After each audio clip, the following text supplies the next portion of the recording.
All right. All right, good evening, everyone. Welcome to this September 19th Newmarket School Board meeting. If you'd like to join Ashley, she'll lead us in the Pledge of Allegiance. Pledge allegiance to the flag of the United States of America and to the republic for which it stands, one nation, under God, indivisible, with liberty and justice for all. Okay. And I will read the mission statement. The Newmarket School District is committed to the highest standards of quality education. We ensure a safe and successful learning community. We embrace diversity and respond to the social, emotional, intellectual, and physical needs of every child. We strive to work with the broader community to ensure that students develop lifelong skills, enabling them to be contributing and productive members of society. So with that, we have some recognitions. Yes, we do. Okay.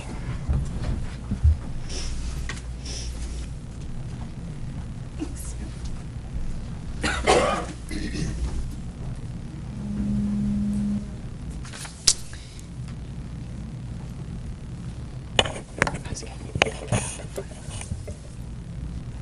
Okay, the first recognition is for a staff member. Actually, we were planning to recognize two, but Tom Pavlidis is Director of Guidance, and he couldn't be with us tonight. He had a family event that he had to attend. But I guess I'd introduce Tom's contribution as well as Pauline LeBranch, who's administrative assistant in the guidance office at the junior senior high school in this way. I said that we had a really smooth opening, a terrific opening, and we did. But that doesn't just happen. And their role in making that happen was not only doing their jobs, but taking the initiative to train two people in new positions for the district.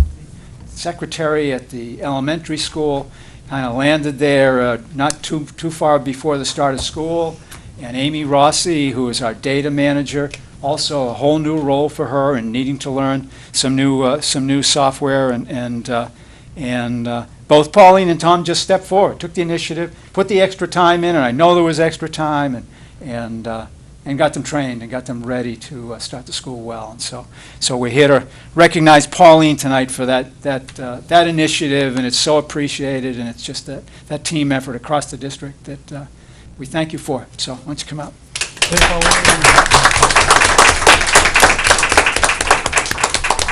Thank you.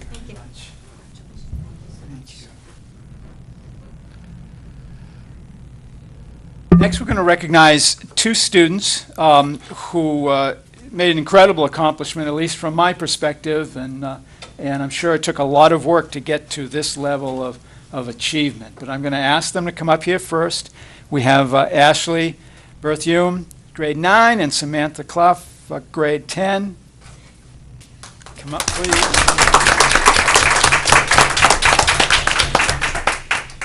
These two young ladies joined with two other students from other schools. We had Megan DeMello, who lives in Newmarket but goes to St. Thomas, right? Mm-hmm.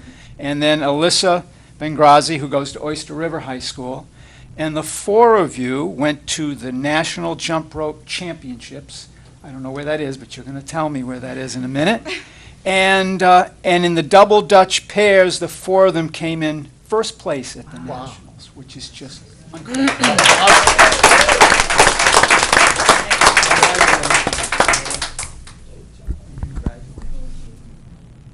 So, what I'd like you to do, and your principal said Ashley be happy to do it, is ask you to tell us more about that experience. Where was it, and what was the level of competition you were up against and all that? So, come to the mic. Don't forget the fact you're on TV. No. Okay. Go ahead. So we had our national championship in Long Beach, California, and we were competing in the 15 to 17 age group this year.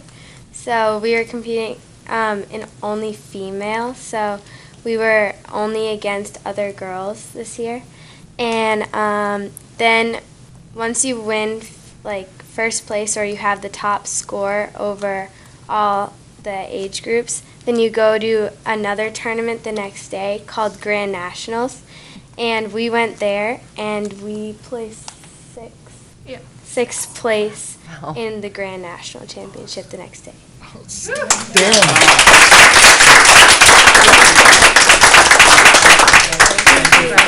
Congratulations. That concludes the recognition, so we'll take about a 5-minute break so that board members can greet our honored guests. Okay? Thank you. That's so cool.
Now, did that wreak havoc with your leg? Mocha almond fudge. Double Dutch. Yeah, and I See? We're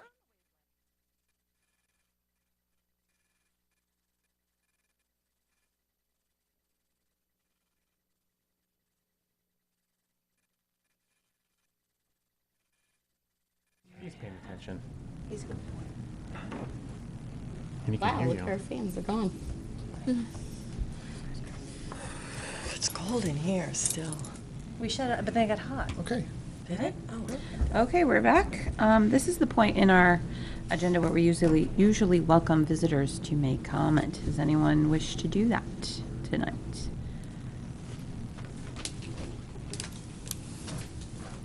Good evening. I'm Joanne Lazarus here representing Newmarket Teachers Association. At the last school board meeting, it was brought up that there was a refund from Delta Dental Insurance, and I was wondering, 2 weeks later, I had spoken or emailed Dr. Hayes about it, what the resolution, where we're moving forward with this, members are asking. So. Yeah, I don't have details, and I know Christine and I I haven't can. finished it off, but if you can answer it, Yep, go ahead. I'd be happy to give you an update. I just contacted LGC, which is now Health Trust, in regards to the holiday contribution for Delta Dental, and they did provide me some information, so I'm running the analysis now to calculate what each individual reimbursement would be. Okay. So is there a timeline when we can expect, members could expect when, I would not probably, probably when they get the money, but when they know? it's well, they'll know within, I would say, in another week, but you probably won't see it because it'll be a reimbursement through payroll. So it'll probably be 3 weeks because next week's payroll, and I won't have it calculated by then. So All right. the end of October, I would expect that you'd have it. All right. Thank you so much. You're very welcome.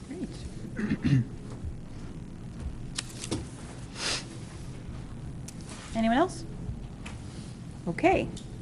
Ready to move on to approval of minutes. Anyone has an I'll make a motion to accept the minutes from the school board meeting of September 5th, 2013. I'll second that. Any discussion? Oh, all right. I don't either, so all those in favor? Aye. Aye. Opposed? Oh, it passes. All right, we didn't have a non-public, so we don't have any of those. So now we'll move into committee reports. Ashley, do you have anything? Yeah. So for our sports, football is 1-1. The boys soccer team is 2-2. The girls soccer team is 5-1, and our golf team is 1-7. This Sunday, the 22nd, there's a bonfire in the parking lot to kick off homecoming week, and homecoming for the high school students starts Monday the 23rd. And there's a Monday assembly and then a Thursday assembly where the kids just do a bunch of fun activities and compete against each other. And then on Saturday the 28th there's a homecoming dance at 7 o'clock, and the 25th from 6 to 8 there's an open house for the parents and a community dinner as well from 5 to 6 in the TAF. And just a note on that is that the parking will be very minimal because the elementary school has a cross-country meeting as well. So, plan for that. And there was a lip sync practice going on for Oh, this yeah. homecoming thing. That's what I've heard. It's crazy. It's a crazy night. Anyone have any questions? I'm Yep. just curious how the lip sync's coming along. Are the seniors going to pull it off? You want to take it? Let's hope so. I don't know.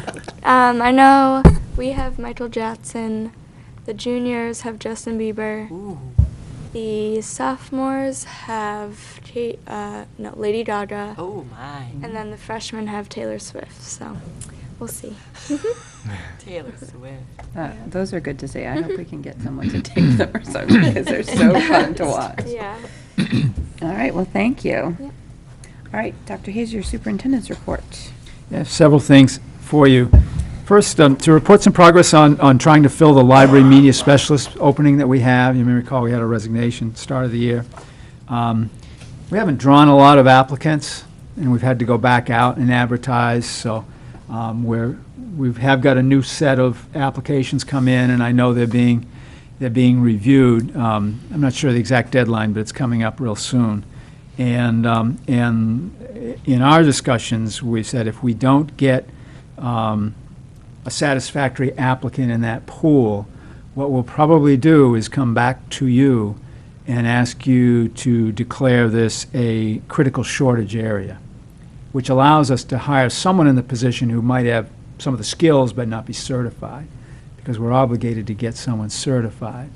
The state always produces annually a critical shortage list, and it doesn't have library media specialist on there.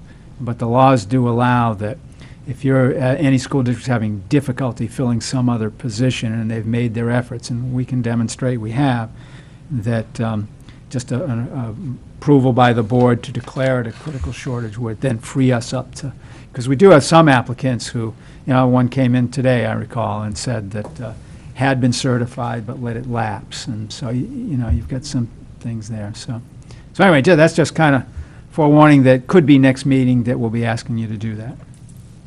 One of the questions that came up at the last board meeting was around the caps that we have that exist on the trust funds, and I did some research, and I can find no evidence that any vote was taken anywhere that established a cap. It must have been a self-imposed one somewhere along the way. So I would think, later on in your deliberations, if you decide you want to extend that cap, then certainly it seems like it's your call. Okay. The ones that you're agents of, there's one obviously the town voters are agents of. Okay.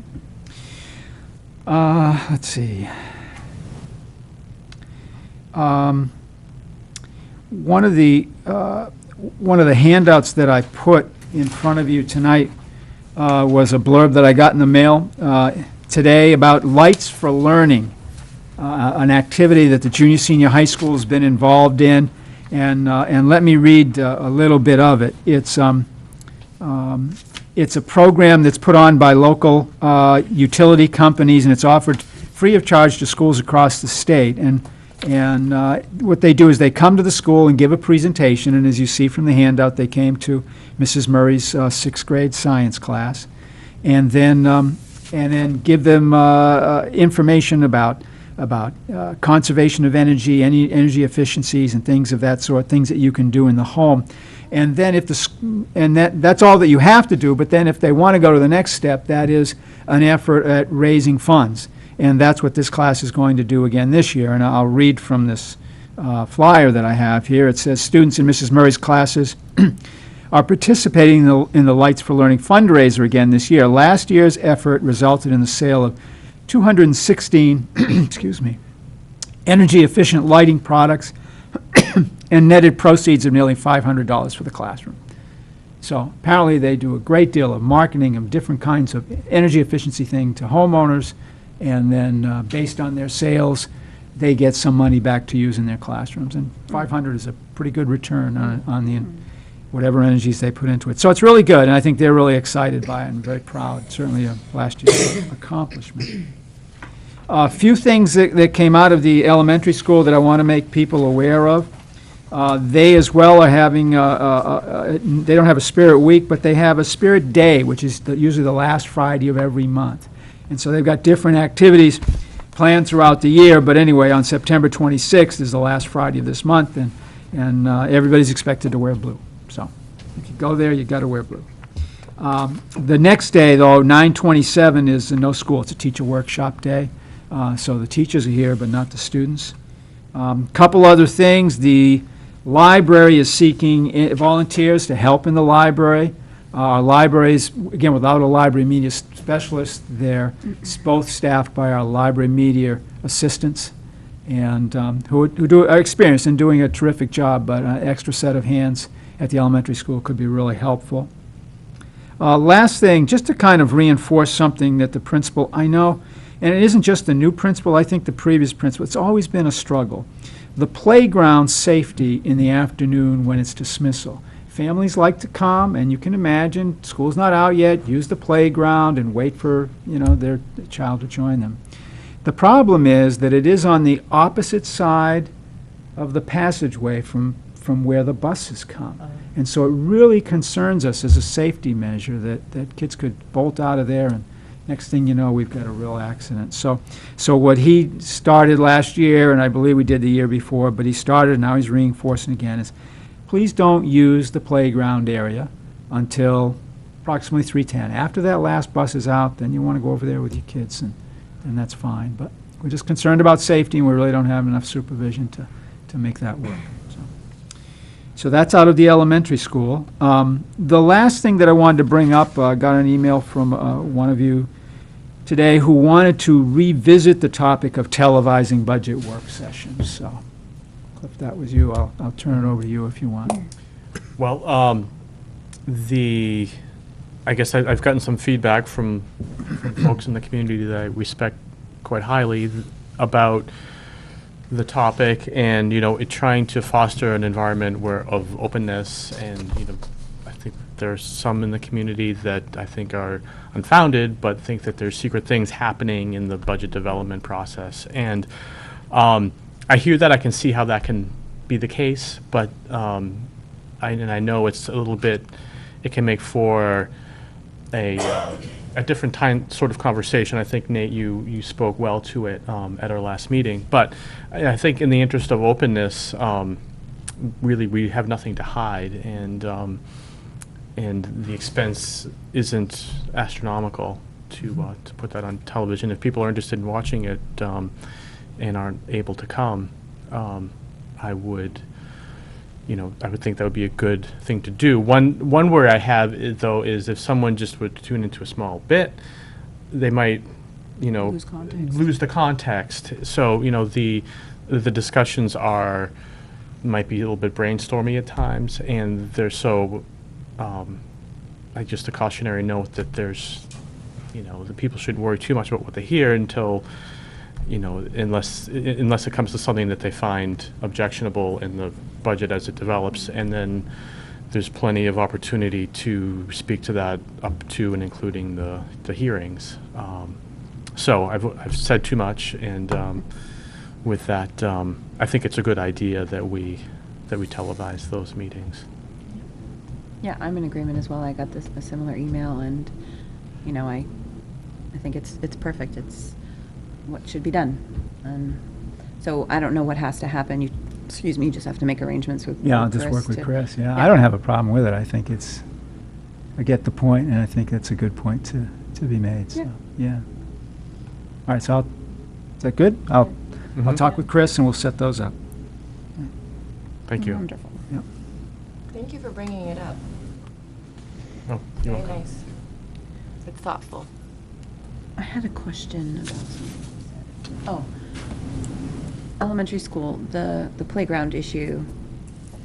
Yes. Do we have someone down there after school telling There parents? are people down there, but again, the kids, it's a playground. No, I guess what I'm trying to say is, in order to police it, are we going to have someone down there to make sure that they don't? Or are we just holding people on their honor? I expect so. The times that I've been I know you there at don't have a ton of dismissal, I've staff, often but- seen the principal be the one to go down Okay, and shoo them out.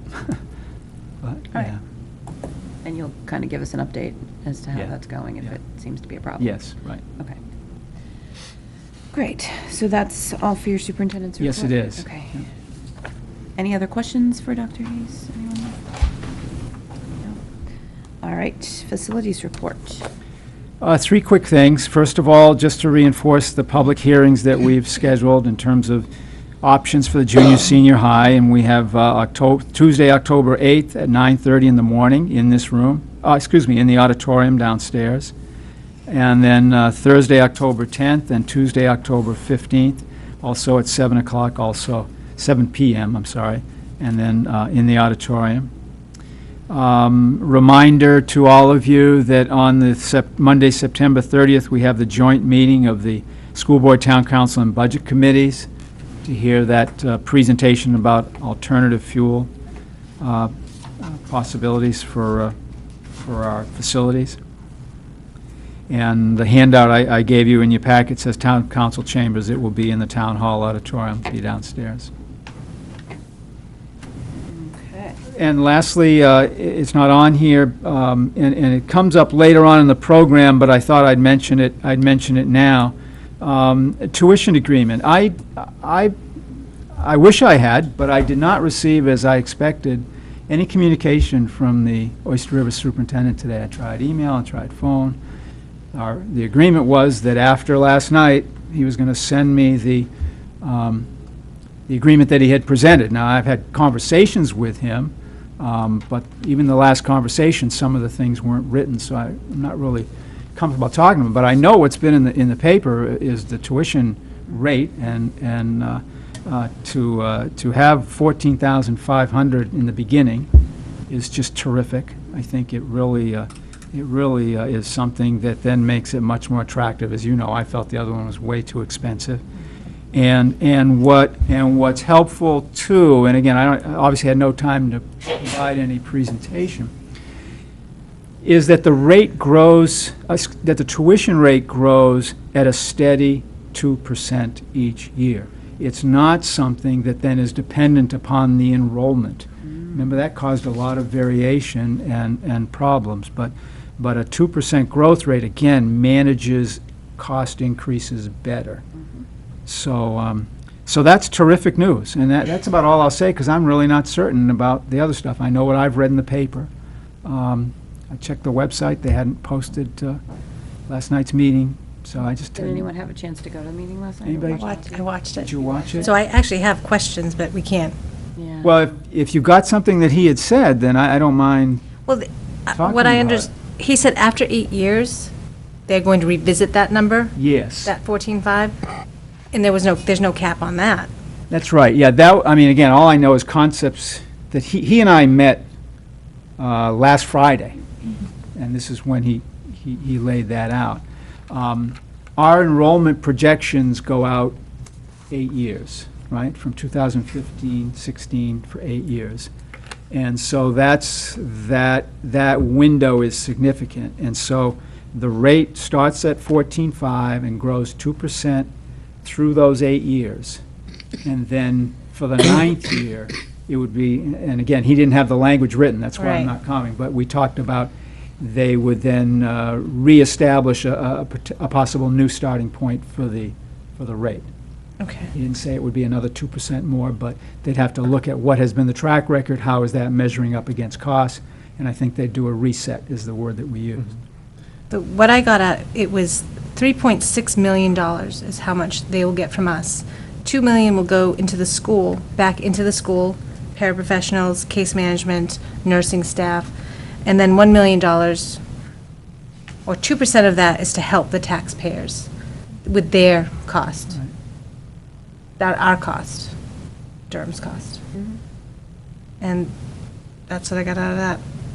Was there any discussion about, I know we had mentioned, I think within 5 years, then we could talk about becoming a potential cooperative? He didn't mention Is it. there any? Nope. I'd be interested in hearing if those terms have changed as well. It didn't come up in my meeting with him, but to me, in that meeting, there was an understanding that the bulk of that tuition agreement that we had already developed would be carried forward. So he was really just talking with me about what would change.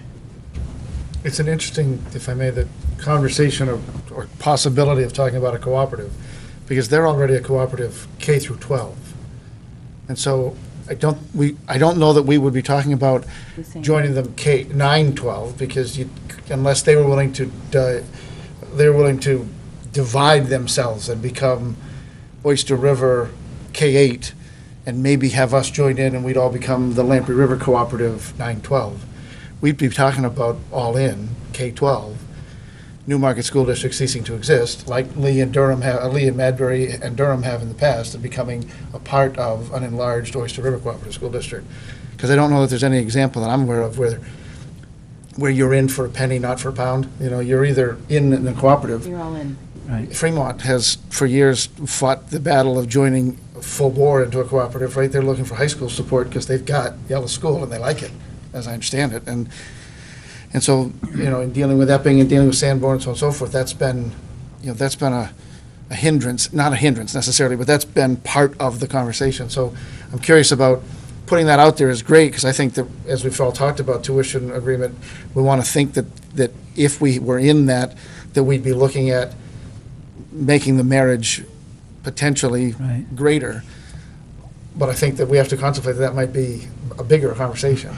A couple things on that. On September 10th, there was a meeting of the representatives from the districts. I didn't go, I was out sick.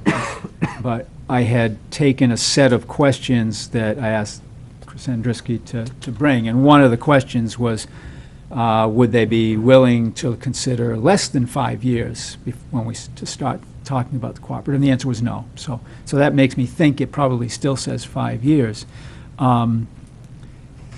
Christine and he and I talked about the need, what I perceived as our need. He didn't really feel it, but to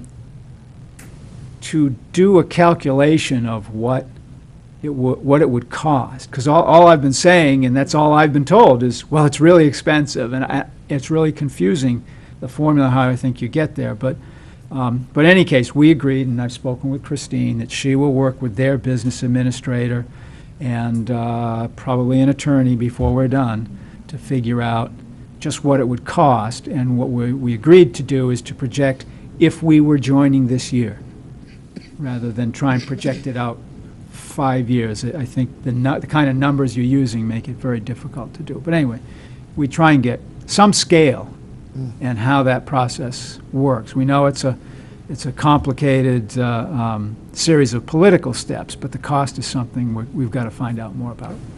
Well, there's the cost, which is obviously the most important, but I think I remember you saying something about there's like legal hurdles that, so will there be some kind, with that attorney, will that be fleshed out as well? Yeah, I think so. Yeah, I fully expect as much that. as we can. Because I mean, what I really want to be able to do is to describe the whole process to people. Yeah, yeah. Here are the steps, put it in layman's terms, here are the legal steps we have to go through, and then here are the costs. And the model that we're going to do is a K-12, to your point, a K-12 model, because, 9-12 fitting into a K-12 is a really, that's way complicated. Yeah, I just don't know, I mean, I'm sure anything can be done if you Right. want to make it happen. I Right. just don't know that there's any precedent for it, so. Yeah, but again, they have, on their board, they have weighted representation and weighted votes, and how do you, I don't know. But in any case, we're going to do a K-12 and at least have a scheme and a sense of what that could cost, so. And just speaking to the complication of doing 9 to 12, tuition or cooperatives aren't formed very often. Right. It's not like this is something that's just happened 2 years ago and happened 4 years before that. There's some, I recall reading some RSA about it, and there's some specifics about each community having to hold a vote about it. Yeah. And it seemed pretty involved. But it doesn't happen very often, so my guess is that there's some ambiguities along the way in that language and all. It'll be tricky, but I think it's a great exercise to go through, because really the community needs to know, if we go down the tuition road, what do we see What we Right. could look at. down Yeah. the way? Yeah, there is a specific RSA for this, has a name that you wouldn't expect. It's called expanding boundaries, basically, or expanding the boundary or something, but it's expanding the boundary of your cooperative is what it means. I think it's great to be talking about it, because more often than not, the conversation drives its way to the withdrawal from a cooperative. You know, Right. how many years ago we were 60 or 70 SAUs in the state, now we're 100, whatever number it is. So it's certainly good to have conversation about the efficiencies that can come from that kind of effort. So, But anyway, and the other piece that I'll say, because I'm sure he did this, that I'm pleased about, not only pleased that the price is down as much as it is to something that's really certainly more affordable, but that it's the same offer to others. I think it was very confusing out there publicly to compare our 16.3, and he was saying that the others were at 13.5 when really they weren't. There was no other agreement with the others. The 13.5 is like what they're paying now, and he's just using it as an example. But people thought, wow, they got a good deal and we didn't, and that really was never the case. So, I guess then we have to wait until our October 3rd. Yeah, but as soon as, I'm going to publish it and share it, obviously, with you and the community, but as soon as I get it, again, hopefully I'll get some information in the next couple of days. I just want people to have enough time to digest it, to have questions, to go to these forums. I mean, I know. it's I kind do- of the point. Believe me, I know. So, I was disappointed today, yeah, I'll tell you. that's a little Yeah. disappointing. Yeah. All right, well, please let us keep me in. Is it worth saying again, people are watching now, or they're watching on the rerun, that we're talking about an ongoing conversation now, we're talking about public hearings in October, but we're not talking, I mean, everybody would still have the chance to voice their vote Oh, yeah, in March, nothing's being right? So decided. nothing's decided until, this is just trying Unless to they educate. Unless they reject partnering Unless they with reject, us. That's right. the only reason. I mean, this is just good information as quickly as we can get it to people so that we can have more public Right. conversation about it. Right. I mean, it did say there were some, in that article, there were some pretty distinct steps of, he would expect his board to take a Yes, position, our board to right, take, right. and there was a timeline Right, involved, yeah. so. And that was the timeline Just that we missed talked one about step last in week. that. Well, we did miss the first step, so let's Yeah, hope yeah. that he can help us get back on track. One of the Hopefully we piece- can, I'm sorry, but No. I hope that we can continue to move this forward, and I know that you must have been disappointed, because it's a heck of a thing to hear the timeline that Oyster River expects being dictated to us through the local newspaper. Yeah. That's, Yep. it may be Jeff, last it one may to be know. Jeff who's reporting for us, and he's reporting for them too, and that's great, but, Well, for me, it was a timeline that I heard last Friday. Yeah, that's what I- We well- agreed on that last Friday, that I Okay. knew. But again, right now, I just don't know what he made public and what he didn't. Then Didn't. I saw the article just last night, I think it was. Yeah. so, yeah. Well, let's hope we have a lot Yeah. more to talk about at our next. Let me add one more thing, if I can. Last week, Chris and I finalized the ed specs for a 5 through 8 middle school. In other words, a definition of the spaces. Earlier this week, we met with Dan Bisson and his designer from Harriman, and we went over all of them, and we talked about general concepts, and so we're going to ratchet up the progress towards getting a design, schematic design, and a cost analysis. And I think we'll get it, I'm hoping we're going to get it before November. That's, when we talked about timeframes, I said, wow, what about October 17th? And he said, I don't think that. And I said, well, early November then, so Is this for across the street, or is this? this would be across the street. yes. Because I remember there were some questions, and I don't remember if it was at a meeting, where someone had asked, God, I can't remember who it was, given the current space, and you take out the high school, someone was supposed to do an evaluation as to whether or not the 5 through 8 could actually occupy that space safely. Am I like, No, yeah, I think you're. Going nuts? Do I remember that correctly? Nope, you're not going crazy at all. I Um, remember someone asking that as well. I do, no, you're looking at me like, well, this flies in the face of the fact that the board made a decision to go forward with a new school for the middle school, but I just still think that's worth I mean, that's just me, but. No, I agree think with it's- you. Because Yes, we but are that's- looking at the money issue. But you're not talking about, you're just talking about fitting them in the building. You're not talking about. Well, I'm not talking about meeting their educational renovations. needs. No, I mean, That's 'cause- just can we fit fifth grade classrooms in the Well, support programs? legally, yeah. Yeah. That was the question that was raised, someone had asked. Sure, yeah, and I don't see the need for an architect on that. I think that's something No, Chris but and I I think can- you had said you'd have to go can look back, at. and once you finish the ed I had to specs, finish those first. you'd be able to know whether or not even that current footprint would, Right. We can do meet that. that. We can do that. We don't need Dan all right. to do that. So I would be Yeah. interested in seeing what that was like. Yeah. All right, anything else? Facilities? That's all I have. That's all you have? Anyone else? No? Okay. All right, now we're moving on to the junior, senior high master schedule. Good evening. I'm gonna put the master schedule up on the big screen because it's kind of tough to look at. We gave everyone a packet tonight because there's a lot of literature that I've got to cover tonight. So it's gonna be the master schedule. You'll see senior seminar information in here. You'll see our freshman academy information in here, and you'll also see some correspondence that took place regarding the sportsmanship award. So I'll try to be a good sport when I present that. So. So you want us to sit down there It first? might be How you easier want- when I go through just the master schedule because it's pretty difficult to look at if you don't have experience using it. So why don't I put it up on the big board and then we can bring people back and you can ask me questions after I go through it. Yes. I did, I came on and got the best seat. I know. Yes.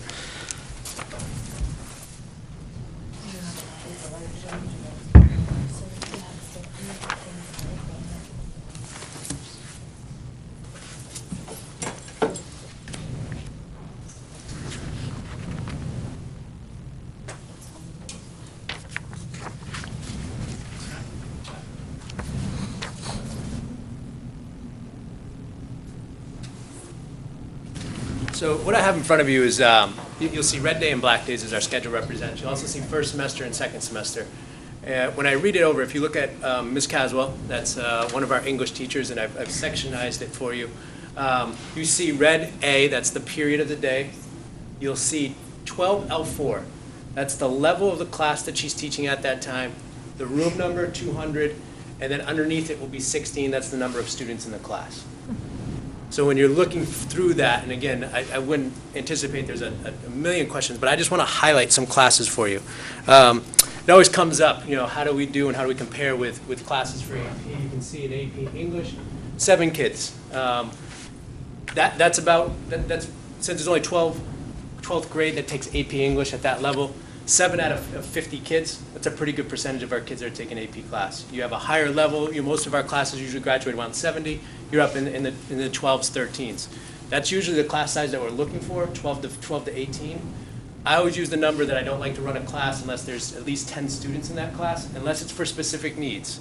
One being AP, where they get a lot of individual instruction because of the outcome on the test, and AP English is always our best scorer in Newmarket on AP test.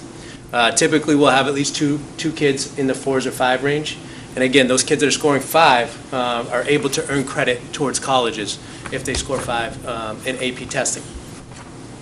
As we go down, just highlight movies that matter. This has been there's only 5 kids there that second semester. It's an elective class we ran last year. It's drawing a lot more interest as kids get to analyze movies. So it starts out with 5 kids. I would anticipate that being up near 10 when we run that class. When we get to Miss Boyle, this is a nice indicator. 2 years ago, we started running pre-AP. So 11th graders taking AP type of coursework in anticipation to get ready for 12th grade. A lot of schools were running that so that they get 2 years of content matter rather than just one at the 12th grade level. So you see 12 kids taking AP at the 11th grade, which is a nice indicator of how many kids would be taking it in the following school year. Can you what exactly pre-AP is it? Sure. Just a little bit more? It's accelerated. These kids are getting a lot more literature to dive into, a lot more writing assignments. You're really looking at the higher order thinking skills. A lot more class discussion, why is it happening, analyzing the circumstances, evaluating it, comparing it to different novels. So you're taking it a lot further in that type of setting, really themed around college type of instruction as well. So would that be equivalent to like an L6 class? It's that and a little bit more. When we do AP classes and they take the exam, we give them a weighted score of 7. If they take an AP class and don't take the exam, they get a score of 6. So it allows those kids to that confidence. If they take the exam, they get a little bit higher weight when it goes to GPA. Yeah. All right. Thank you. Yep. As I move down, we move it into math, and we've really made that commitment to improve our math scores overall. And you see advanced math lab, math lab, math lab. These are classes that are designed to work with not only our students that are really struggling on their skills, but also the advanced math lab. You see 8 kids and they're taking calculus, pre-calculus. They're getting extra help as advanced students with Mr. Prue. So they meet once every other day for the 85 minutes. It's a great class walking through there. Kids getting extra help to become even better mathematicians at the highest level. And again, I try to use that number of 10, but when you're working with specific classes where they have difficulties or they're advanced, I drop down that number underneath 10. So those kids are getting that individual need that they get in those classes. You can see math lab here, only 7 kids.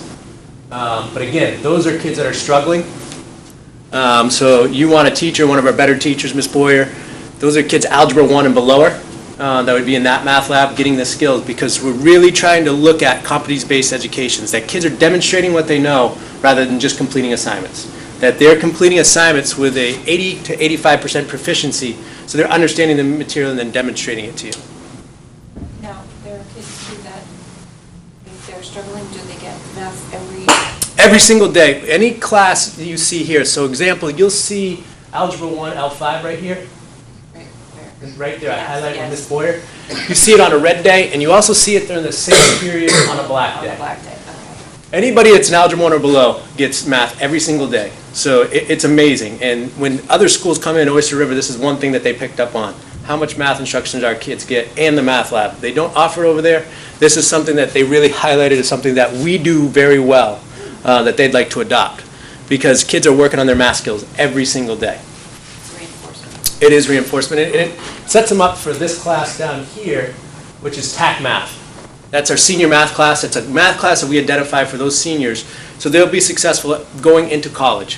One of the things that we learned 2 years ago is that you need to, and that's why we increased the math requirements, is that kids weren't taking enough math going into college, and the first class that they were failing is math. So TAC Math is for those kids that are, done Algebra 1, Algebra 2, are okay math students but need an extra math so this would be an introductory college math class that we offer to seniors. One good thing you'll see like our geometry numbers are pretty strong, pretty steady, 12, 14.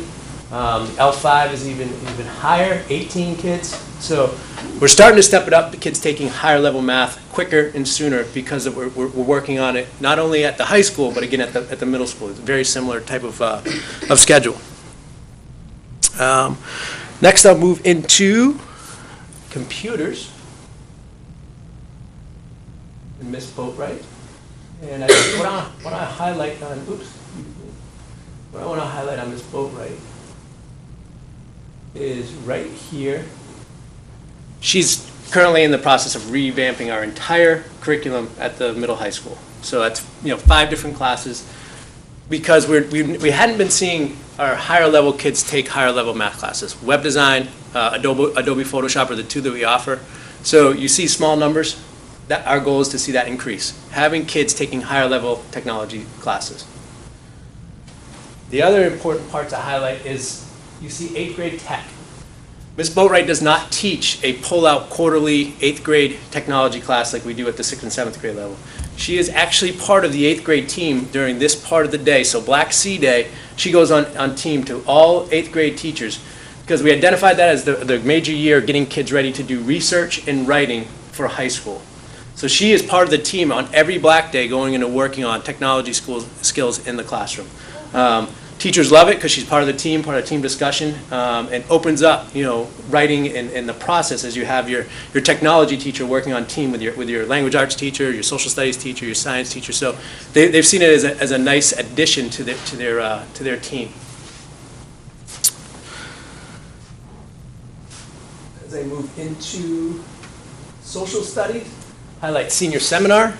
This is a class that all seniors we attempted to have all seniors take this senior year, but because of certain schedules, we couldn't fit all kids in. I believe we got 40 out of the 50 kids scheduled. And this is a quarter class, so when I represent the 11, that's a class of 6 one quarter, class of 5 the next quarter. When you saw English, Ms. Cross also teaches it. She has the other 20 some odd students. And I'll get into the curriculum on that a little bit later in tonight.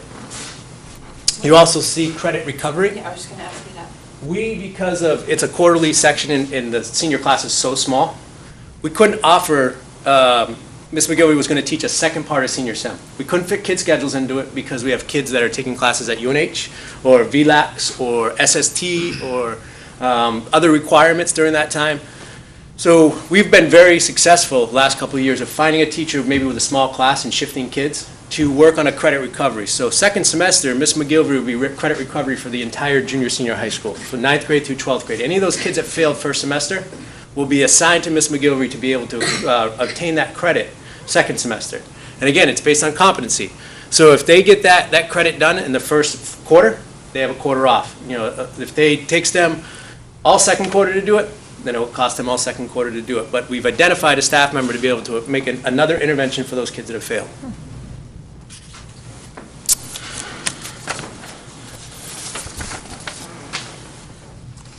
Next class I'd highlight is AP Chem. And you can see very strong numbers, 15 in chemistry.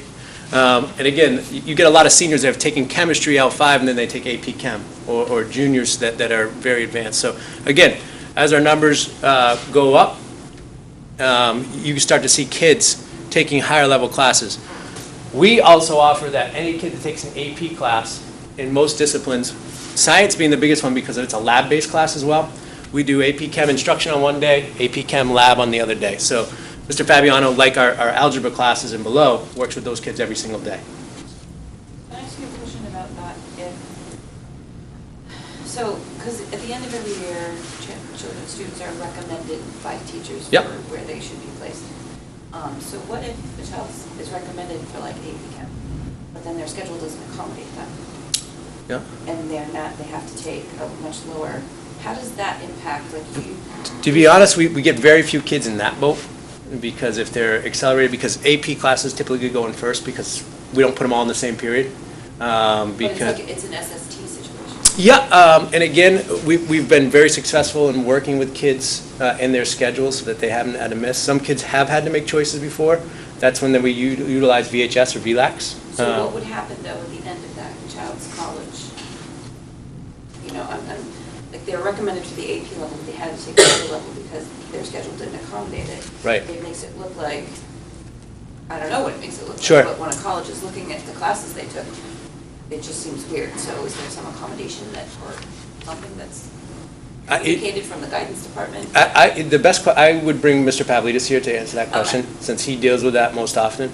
I know what he's done in the past is, if a kid can't take an AP class, they might take it online and then get supplement during advisory with the AP teacher to get, check-in points, so they can get the credit and you can represent it. We try to be very creative, and we have to be with certain situations. But it would be a great question that I can ask him. Next class is environmental science. This is run the first year.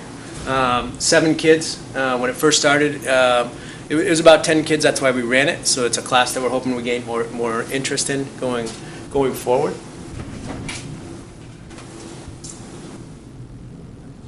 Go to art.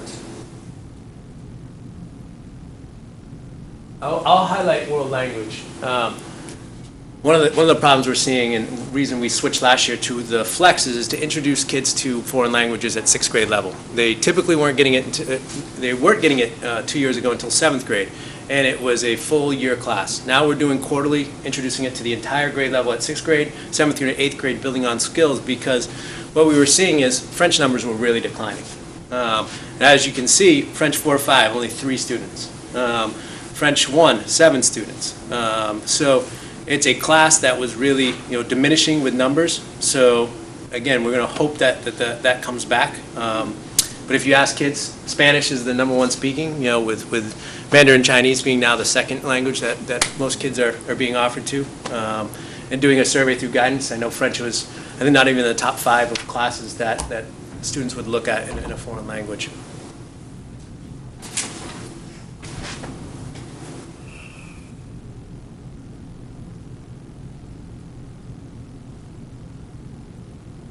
I highlight Miss Blake because her numbers are always out of control in the art department. I took Ed 500 kids from UNH on a tour as something we do every year, and we highlight the art department, and they have 3 art students. They're like, oh my God, this is where you teach art. And I tell them the number of numbers, and they just looked at me like I was crazy, but you can see it's overwhelming. We have to turn kids away because of the numbers of kids that go there, but very healthy content right now. Counterclockwise is the magazine production they put out. Again, we're turning kids away. We have 10 students, and that was the max that we took for that class, as well as ceramics, because of only 3 wheels in the classroom.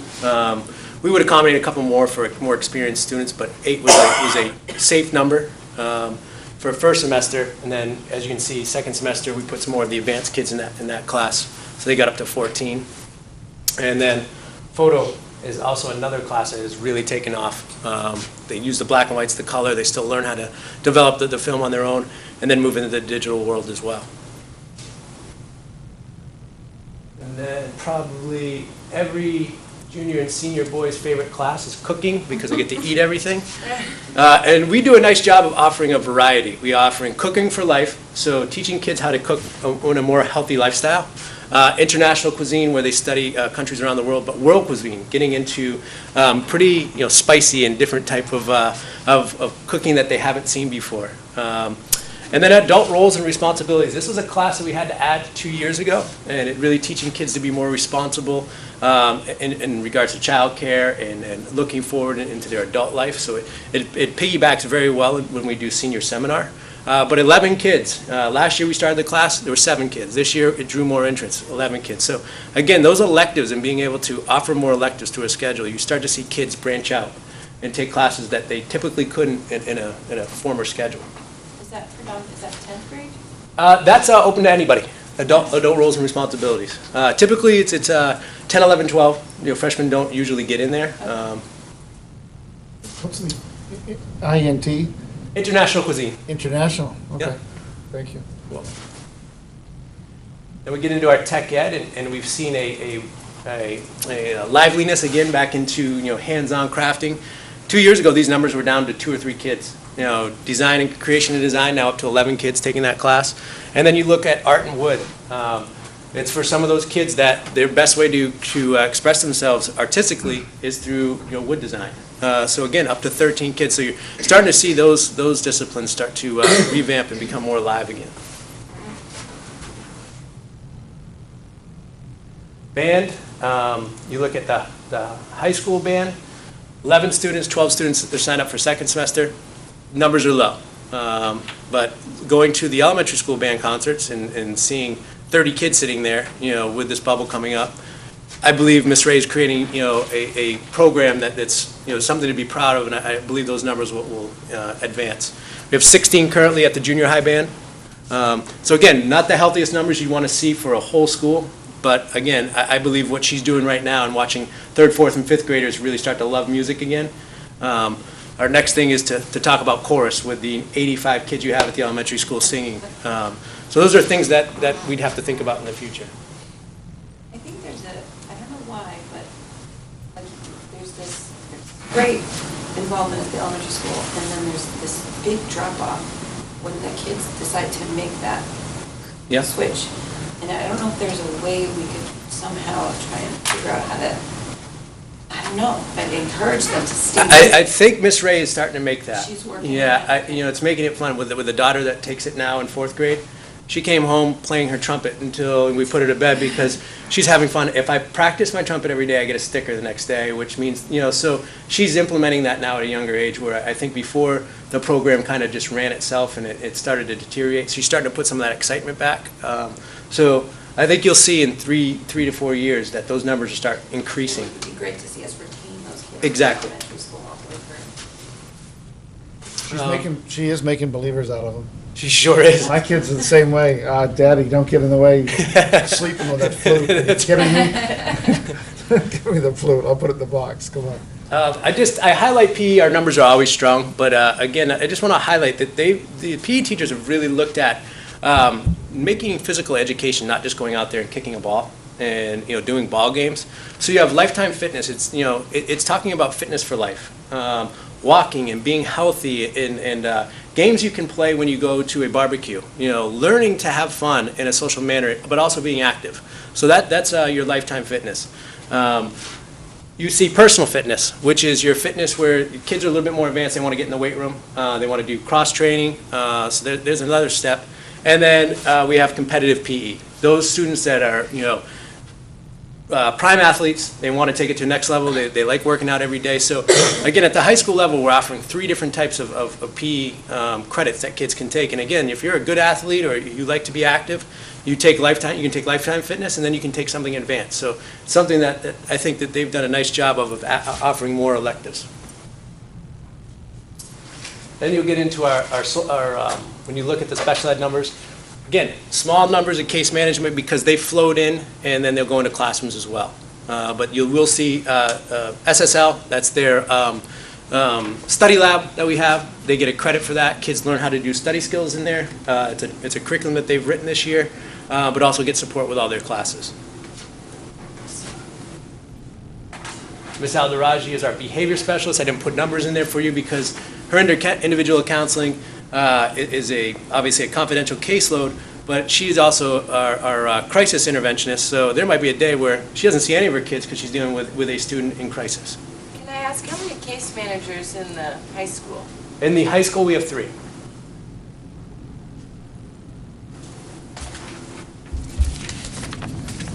You have 3, but I also highlight Helen Hoffman.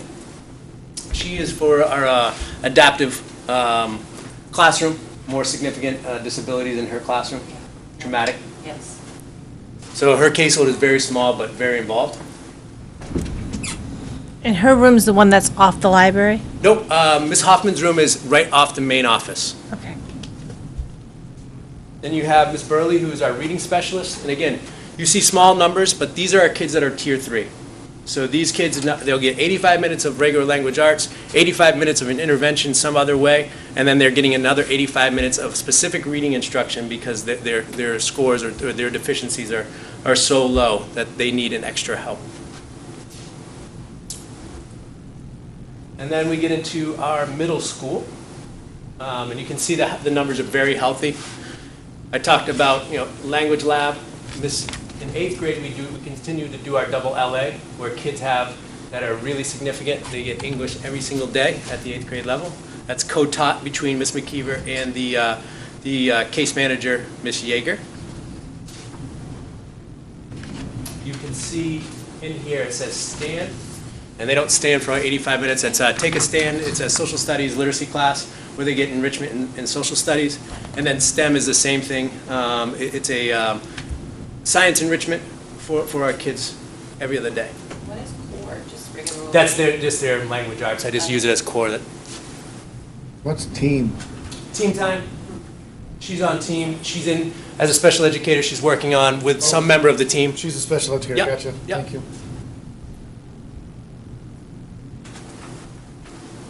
Seventh grade, same type of numbers. And again, working on the science literacy, math literacy. Those 2 are areas. Ms. Boston does extra language arts. Mr. Levitt does extra social studies. So that's my error on that schedule. And then 6th grade is the same with Ms. Harkins being our other reading specialist. Ms. Harkins works predominantly at the middle school level. Ms. Burley does more of her work in reading at the high school level. Any other questions on that? All right. We can turn on the lights because the rest of it I can hand to you and talk about.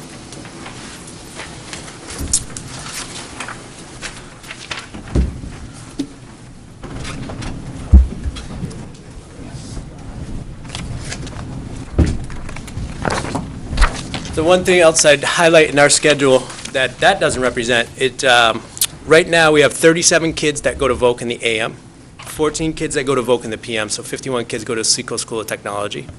Right now we have 50 kids slotted to take VHS, Virtual High School. And the reason we can have that in the schedule, you saw Ms. Kiefaber, who teaches VHS. She doesn't teach all our kids, but it's open to anybody across the country if you're a virtual high school. So by having her being part of our teacher, it opens up 50 seats for our kids, 25 each semester, for them to take classes through virtual high school. And then we currently have 18 kids taking VLAX classes. And as I said, we have 3 kids right now taking a UNH Science Exploratory, Chemistry Exploratory, higher level kids that are in chemistry. We also have 1 boy taking college level classes at UNH. Any of the kids taking classes at VHS or at VLAX, are they doing any of that academic work in the building Yes. during the day, built into their schedule? Yep.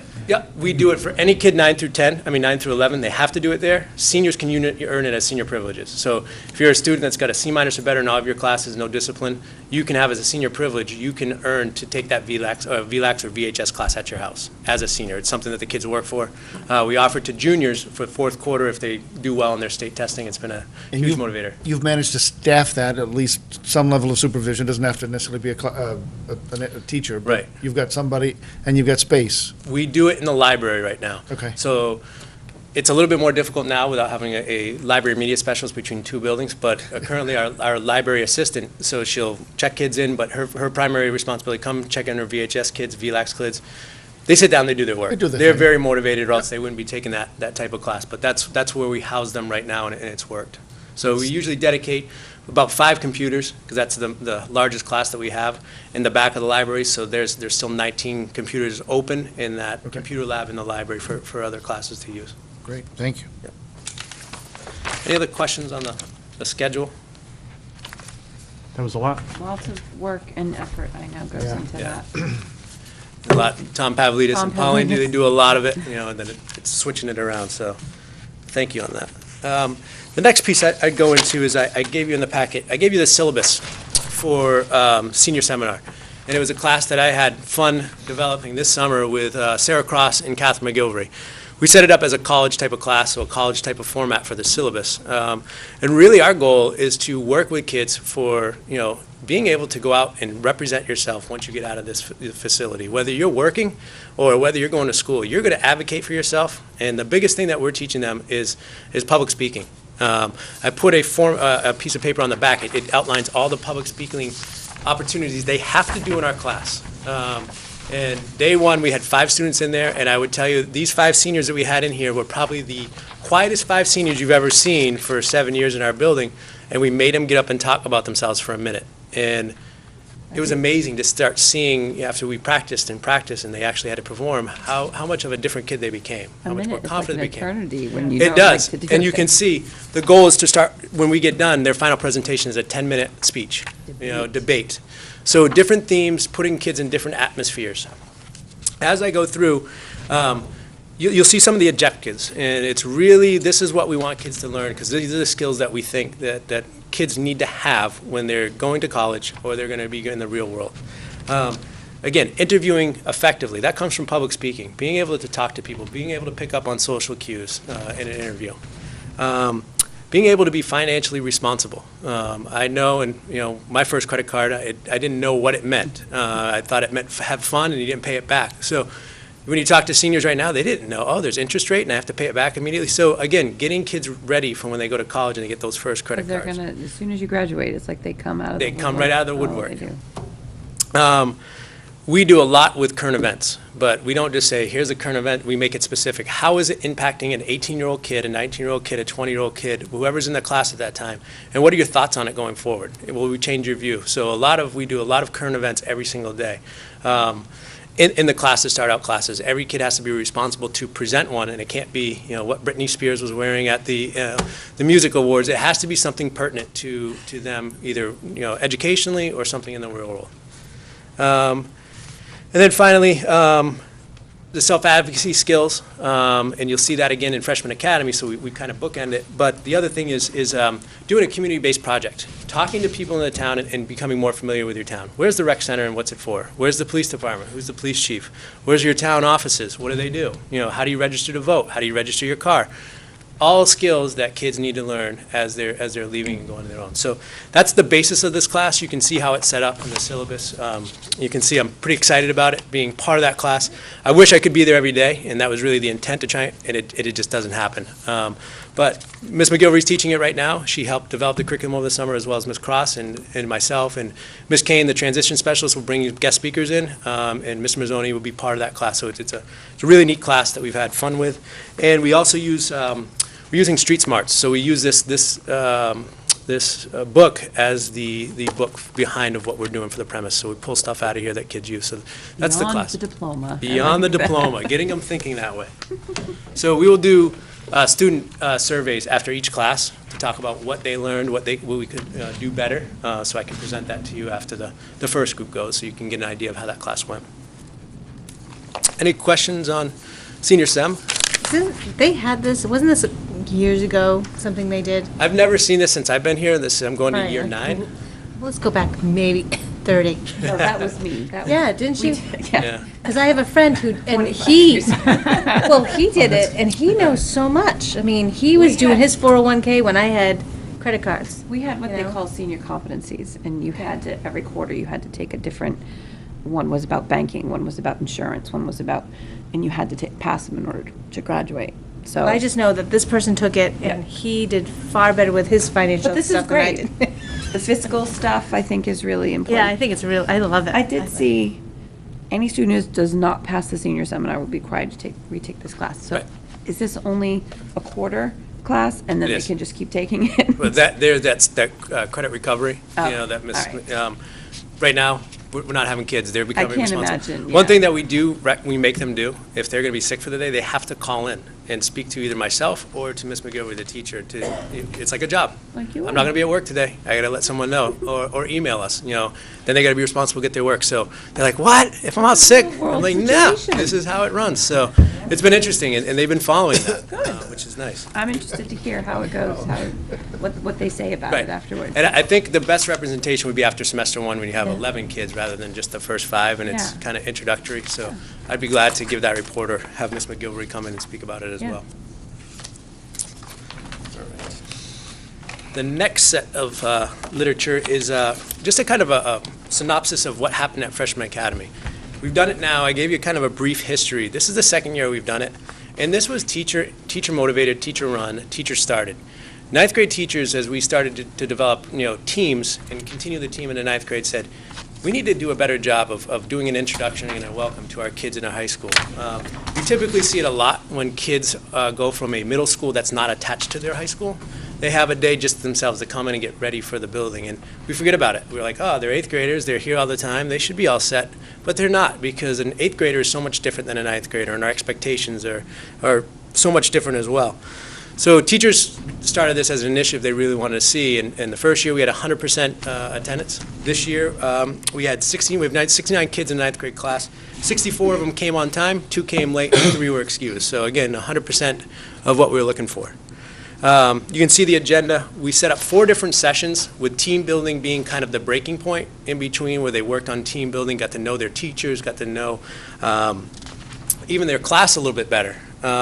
And again, you can see Mr. Russell ran a self-advocacy group. How do you advocate for yourself when you're not doing well in class? Mr. Russell, can you help me after class? Can you help me during advisory? Such an important skill that they had to learn, because they're going, where they're in a team and they get to know their teachers too well. So to maybe possibly 8 different teachers in their first 2 days of school.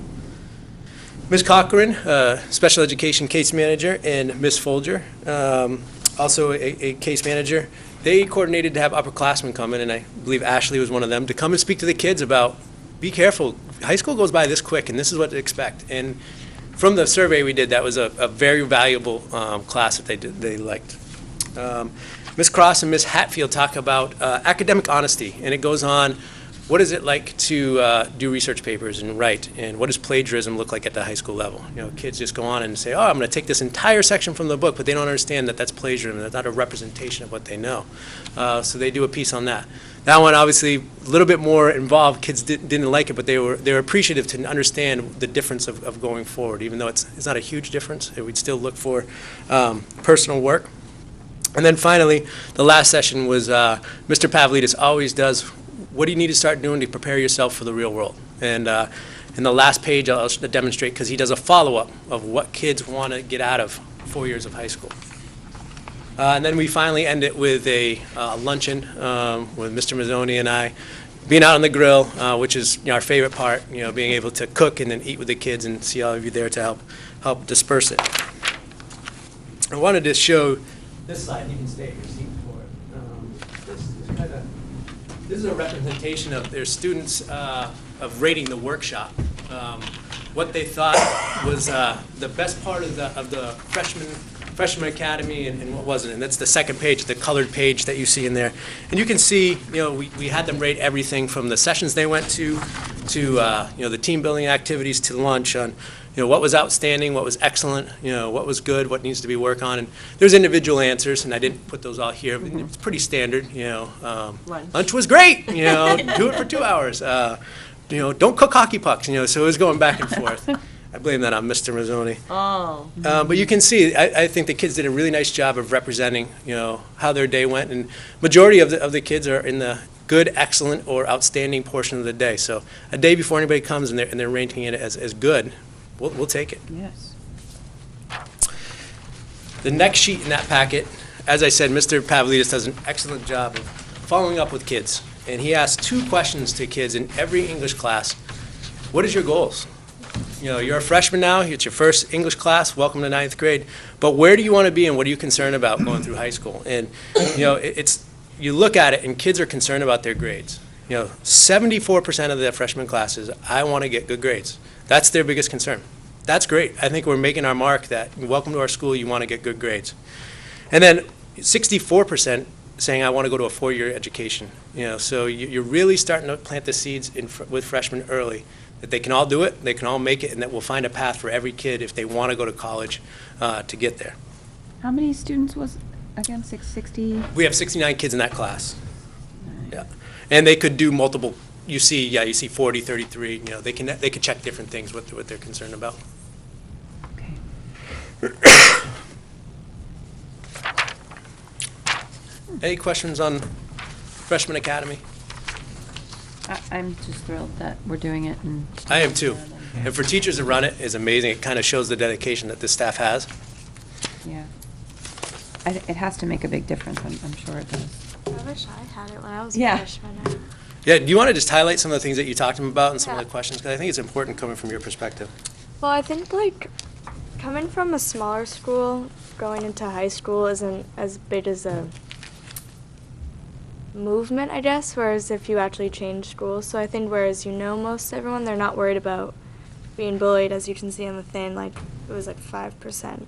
So that was nice to see. But it's more just about the classes to take, the teachers, like, the actual, like, school aspect, which is nice. So we talked about, like, don't procrastinate, which is, like, the biggest one. Plagiarism again. And just basically, like, the normal things that you want to do throughout high school. Have fun, like, balance everything, like, don't put too much in front of you, and to just enjoy it while you can, because it goes by fast, so. Very good. That was nice. Any questions on Freshman Academy? All right, then I'll go to my last piece of correspondence. And I think you guys were probably just as dismayed as I was to find out through an email that when you look on the last page, on June 6th, or the second to last page, you see Tom Frederick. Tom Frederick is the overall AD for Division IV. And in his email, the subject is Final Sportsmanship Tallies. He sends that to all the ADs in Division IV, and it clearly links them out. We see Newmarket in top, 35 votes to Sunappee's 22. Tom congratulates us at that time. We think we're the sportsmanship winners. Kristen comes in very excited. We pass along to all of our coaches. We pass them along to you. We put out in the community. And then 2 weeks later, we get an email saying from NHIA that they're going to the committee to talk about the final standings. And I talked to Ms. Cranston. I'm like, Kristen, what's going on? She's like, I don't know. The Division IV said they wanted to equalize the playing field because there's so many schools that only represent one sport at Division IV because they're so small that oftentimes they would win the sportsmanship award because of the number of applicants that they had. So they went to a different tier than the rest of the state because those schools are so much bigger. So they went to a different rating scale, and the NHI didn't approve that rating scale. But regardless, we were on the interpretation that we had won the sportsmanship award. Division IV went back and said, no, we didn't calculate spring sports or winter sports in this tally. And I went to the Pat Corbin, who's in charge of the NHA, and I said, Pat, as a principal, when you were a principal in Nashua, if you received an email from the Division IV or Division I athletic director saying, final sportsmanship tallies, what would that tell you? So that's when the NHI got involved. They investigated it, the message that was sent out, and the NHI did apologize, and you'll see the correspondence back and forth to Pat. Some of mine were not fed in there because, very frustrated in the process. I would delete them and be angry. But it said, I need to advocate for my kids, my town, and my community because we've done a really good job. And this is what was represented to us. We've already talked about it. But as you go back and forth, you can see that the process was not done correctly by the Division IV athletic directors and how it was represented from Mr. Fredericks. And there's no culpability taken in there, a lot of finger pointing, but you can see Mr. Corbin does express his frustration a lot of how it was processed and that Newmarket got caught in the middle of this and how unfortunate it was. So I just wanted to show you that, and that's where we came from. So the NHI did take some responsibility. There was no fault at Kristen Krantz or the athletic department. And again, it just kind of gives you an idea of where we're at and how things went through and messages were misconveyed throughout the process. So the council was referenced in the emails, and the council made a decision. Council, so Mr. Fredericks, who is the in charge How of much, holiday- how much D4 representation is on the council? There's, I Is think, it fair? 5 people, with Okay. Mr. Fredericks being one of them, and then a couple other people from other schools. And Sunapee actually was the winning school, which made it even more difficult for me to swallow, where Sure. he put this out, and then his school actually won. We were the runner-up. And again, a lot of concerns, and so I know Mr. Averill, the athletic director at Epping, wrote a letter to Pat Corbin saying, this is unfair, this is not what we were told. A couple other ADs that are in Division 4 were on the same interpretation that Mr. Averill was and Ms. Krantz were, and wrote their letters in concern. Yep. Because a school that tied with us actually had multiple disqualifications in other sports, but yet came in as a runner-up in the sportsmanship award. So something that's so prestigious as sportsmanship, Yeah. to be tainted this way, did not sit well with the NHIA, did not sit well with us, but it was nice to see the support we got from the surrounding athletic directors saying, this isn't right, and if you haven't seen, what Newmarket does, you should really reconsider that. But anyways, the committee chose otherwise, and so we take our runner-up little plaque and say, I'd just be curious down the line if there's any chance that what the D4 ADs were thinking will bear any fruit down the line. It sounds like the council said, no, not this time, but Right. maybe is that patient on the drawing, on the table for a little There's one surgery? that Mr. Corbett says they will be following the same rules as everybody else going forward. Wow, So, so- so I think they got, Spank us for being a D4 that plays in multiple sports, right? that's right. Yeah. So- Okay. Anyone else have any feelings or? It's just very disappointing. Yeah. Oh, especially when you see how well our kids play and, Well, this insubordinate action will be an intense topic of discussion at our November council meeting. Yeah, well, I wish we could follow up. I know. No. Cheers to our kids for being Yes, recognized yes, by the they deserve D4 it. ADs, because Right. initially they thought that they deserved that recognition. And we've We won do. it before. And we do. We have, So it makes complete sense that we would feel that we got it again, Right. so. It doesn't taint any of their accomplishments. it does so. not, I agree. Thank you. Thanks, Chris. Thank you. All right, so where are you? You were the entire program, Pretty much. pretty much. So tuition agreement update, we already pretty much already talked covered about that. that. So now we move on to the job description for the school health aide. Right, last meeting, you did approve the position, although you hadn't an officially approved job description. I needed time to massage it, and, if you will, into the format that we use, and put the evaluation together, and then take a look at some of the performance responsibilities and add a few more on there. So what I've given you here is a draft that certainly I've reviewed and Diane Beach has reviewed, and then it gives a really nice evaluation instrument that makes it very easy to evaluate people. Everybody knows, okay, what's my responsibilities and how am I doing? And so unless there are any questions or modifications, then I'd ask your approval of that job description. Are there, we didn't just create this out of the ether. I mean, there are other positions such like this in other schools, or no? I'm not sure whether they got it from a national organization or what, but it really evolved from the nurse, and it came down very specific, so I'm sure it was for a similar position somewhere. Okay. It looks very much like one that we employ in the district where I'm working, so. Oh, okay. Yeah, Well, that's it's, good to know. Looking for an LNA the same way. Right. So you're looking for action, so I would move the acceptance of the job description for the school health aide as presented tonight. I will second that motion. Okay, any further discussion? Do you have a chance to look at it? Yeah.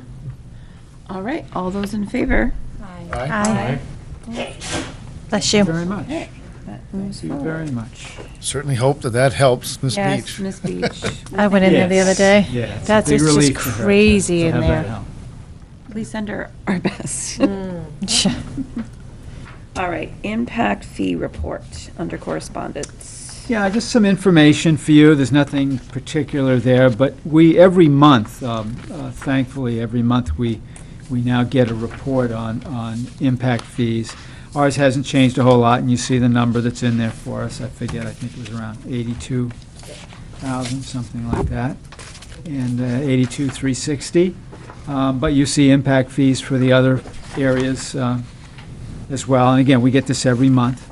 And the impact fees, because we have used some money, they won't expire for a few years. 6 years they expire.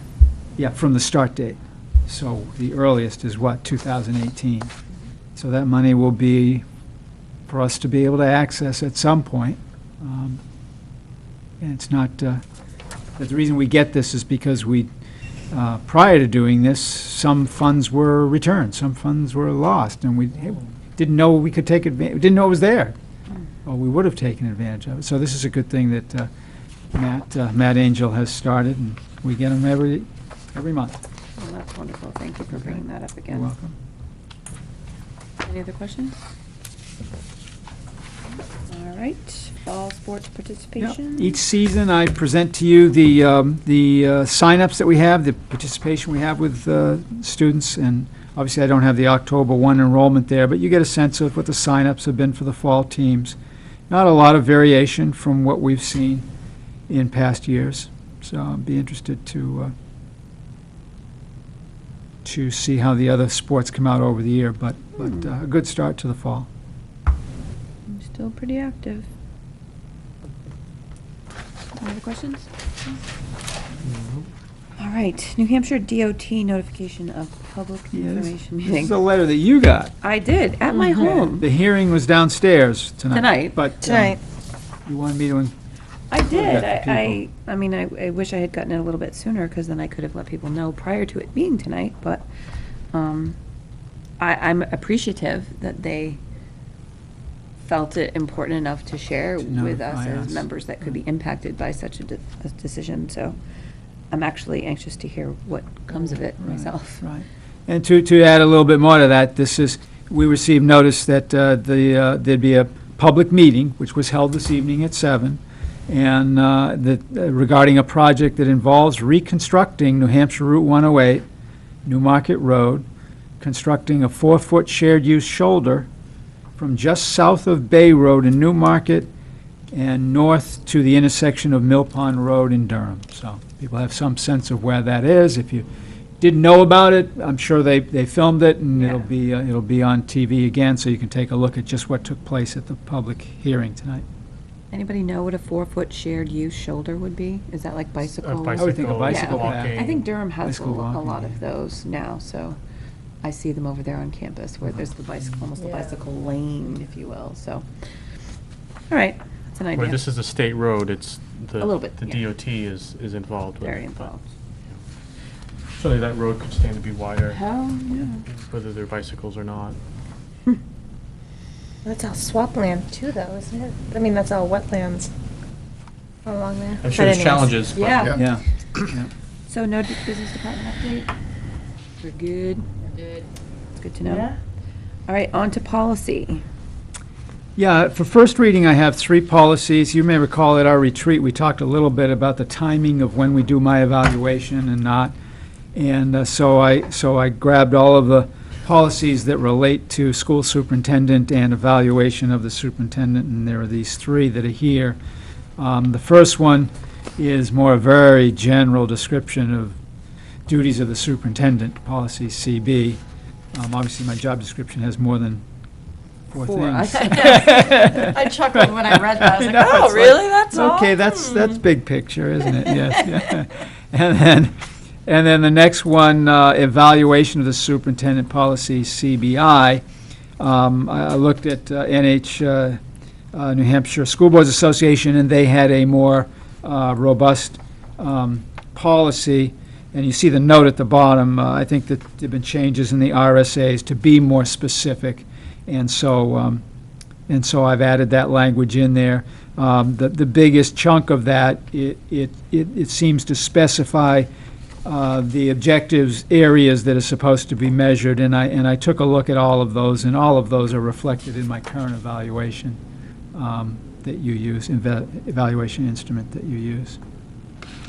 Should some of this language from the evaluation form be included on the CB draft? Does it need to be more specific? So it's clear. I thought it was sufficient. You know, but that's why I gave you the instrument, because you haven't really seen it, but you can talk about it, and I didn't suggest more because I didn't feel the need for more, that's all. But if you think there is, then by all means. And I'd like to just reiterate that the reason that we do these first readings is for people that might be watching at home, could see them, see that we're talking about them. If they have any questions, they could come to us or send us an email or a phone, and just, if they would like to have some kind of input. That's why we do a first reading and a second reading, so just to make that clear. The third policy is also a suggested revision to an existing policy. It's a related policy on evaluation of the superintendent. It talks pretty much about the process, how it should be handled. But one thing, there's kind of a key point. Again, we talked about timing of when we do this. In the current policy, it says that school board shall conduct a minimum of one annual formal evaluation of the superintendent to be completed by April 1st of each year. And yet, as you see in my note below, my contract with the board actually reads May 1st for that to be done. Personally, I would suggest May 1st is a better time frame for you. When you think April 1st, think we just had the March annual meeting 2 weeks before. So how much time will you have through all of that to really do an evaluation of me? But that's again, that's my suggestion. The current policy, and I didn't print it up here, it has an outdated version of the evaluation form. I don't think it's necessary to put the form into policy, but you could if you like, and so I attached a copy of the evaluation instrument that we developed, I think, 4 years ago. So. And then I like this addition: the evaluation form shall be made available to the public by posting the document on the district website. Right. So Right. I think it's there if people want access to it. Yeah, I think so. And it's useful to see, because I think it's a real good delineation of a lot that the superintendent's responsible for. So those are all first reading. Any more comments or thoughts about those? The years go by so quickly, and there's so much for the board to do in the course of its year, and without question, there's more still for the superintendent to do on our behalf. But, and I don't mean to suggest that it has been or would necessarily be a problem, but because I've confronted it personally in the past, I just continue to wonder out loud about trying to do an effective evaluation of a superintendent when you may have just had two brand-new board members step onto the board who, and now I editorialize, who may feel that they're in a perfect position to evaluate the performance of the individual in that position, but who, unless they have sat on the board and been a part of that conversation ongoing for a year, reasonably are not prepared to fairly judge.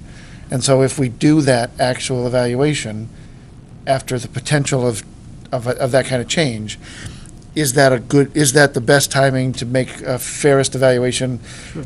I can't agree. I mean, I can't help but agree that trying to do this in February or March when we're trying to promote our budget and deal with the election coming up and so on and so forth, that's a rough time. But I just throw that out there, that we continue to be mindful of the fact that, if you happen to have a significant change, and I don't think our board has seen that in some time, but if you had some significant change, it'd be difficult. Yeah. Mm-hmm. You ought to have potentially one or two members of the board recusing themselves from the conversation to some extent. I mean, we did have a significant change of this board, I think. We did. I mean, Oh, yeah. we had two new, Cliff and I are the only ones that have been here for any length of time. So I think it did happen. Yeah. So I hear you. So maybe we Yeah. can think on that, all of us, and If it's helpful, let me tell you how I deal with administrators. In their contracts, it says that I will evaluate their school year performance no later than August 31st, unless by mutual consent, we extend that. Now, I've got most of them done, but I still got a couple more to do. I still set their salaries, because I have a sense of what that performance is going to look like, but just the development and writing up. So I set their salaries at the end of June, so that they start July 1 earning a new salary if they're getting a raise at all. But the performance evaluation is August 31st. Just another If I assume that. thought. If I assume that what we have is I haven't seen the contract that we have with the superintendent right now, but if it is reasonably a standard that we would use with this superintendent and in future years, is there language in there that says renewal of the contract or extension of the contract is, notice is due by such and such a date, unless by mutual agreement otherwise? Yes. Because if that's a date like There is a December date. 1 or January 1, having an evaluation that follows that by 3 months. I forget the date, except what happened last year is, I think the board and I. That's kind of why we started talking about the We dates, lost right? track of the evaluation, then I said, oh, you realize that We don't have I'm it. free and clear in about a month if you don't deal with this. I need a new contract, and so we scrambled to make sure we took care of that, but And that's why we would rather think of these kind Yeah. of things. you have real good thoughtful, yeah. as to So what think, the because this is timing our, is. this is our first first reading, so Yeah. think Okay. about that, and I think we all should. And then when we come back next time, we can have another fruitful discussion about it. Okay. It's really timing, because I think the instrument's a really good one. I'm really impressed with that. That's great. It is, yeah, Yeah. I like it. Okay, so now our second readings? Yep, let me get to those. First one is just a review, dealing with animals in schools. And again, the only reason I put it there is we haven't looked at it since 2008. And there's a new one required by law dealing with service animals. And so I checked with the School Boards Association. There's no recommended change to their animals in schools policy, so I have no reason to change it. I didn't see any reason to change it. And then service animals, again, reflects the language that I'm sure it comes out of the law, but anyway, it comes from the School Boards Association. So these are second readings, which would mean unless you have issues, hopefully you'll approve them tonight. I would entertain motions. Move acceptance of or adoption of the policy IMGA, service animals, as presented. I'll second that. Any discussion? No? It all looked pretty above board. All right, so all those in favor? Aye. Opposed? All right, so that one's good? Yeah, you need to do the animals Animals in in the schools as school? well. Yeah. I move to Oh, accept sorry. the IMG Animals in the School draft. I'll second. Okay. Any discussion? All those in favor? Aye. Aye. None opposed? Okay. Moving right along. Resignations. Yes, you do have one. And I don't know what I did with my copy, but you should have a resignation there from Karen Folger, who's case manager at the junior-senior high school, who, for personal reasons, is resigning. It's a big loss for us, but I certainly understand her reasons. So the effective date would be September 26th. I'm going to stay here until we get progress reports done and issued. And that'll be that. Okay, that's good of her. Motion?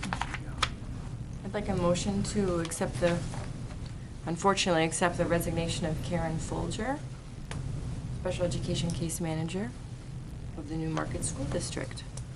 I'll second that. Any discussion? Thank you, and I wish you well.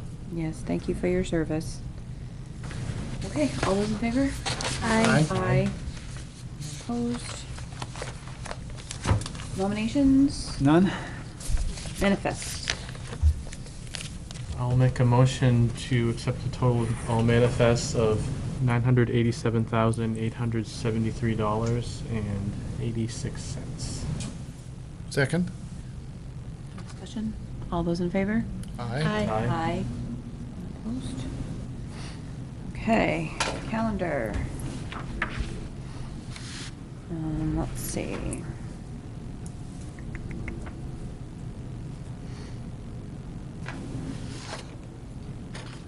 What is this September 20th, 9 AM technology work session? Yeah, Penny put those on there. I didn't realize that she had till just now. These are me working with those people Budget around people, budget. okay, We that's are- kind of what I thought. but- So same for the special ed, and you see elementary, we had that today, and so forth. Okay. Yeah.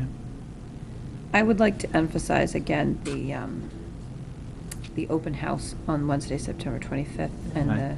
the community dinner that's being worked on very, Yeah. there's a lot of people working on that Yeah. to make it happen, and I hope people could make an attempt to be there. It's from 5, the free dinner part is from 5 to 6 on the September 25th, Wednesday. Hello, I said that already. And then the open house is from 6 to 8. And there's free babysitting, so that makes it different for anyone. And then, you already mentioned the joint meeting with the town council. Anyone else have anything they want to highlight? I'm noting that there's Project Graduation's first bingo, looks like is on October 12th. All right. Yay! Woo-hoo. I've never been. I've never been to bingo. When is homecoming week? This Monday. This Monday. But the bonfire is on the Friday? Sunday. Sunday. On Sunday, oh, the 22nd, okay. That's really fun. Okay, so that's calendar. It looks as though we do have reason to move into a non-public session Yes, we do. under RSA 91-A:3QC, matters which, if discussed in public, would likely affect the reputation of a person other than a member of this board. So moved. I'd like to make a motion. Oh, that was him. So moved. Second, yes, second. Second. Since she did all that good work reading that off. You could second it. She just did. All right, so you need to take a roll for that. Yes, I do. Okay. Kelly Foster. Aye. Cliff Chase. Aye. Nathan Lonnie. Aye. Elizabeth McKinney. Aye. Gail Drosha Wentworth. Aye. Thank you at Good night, folks, and Bye, thank you. guys. 8:50.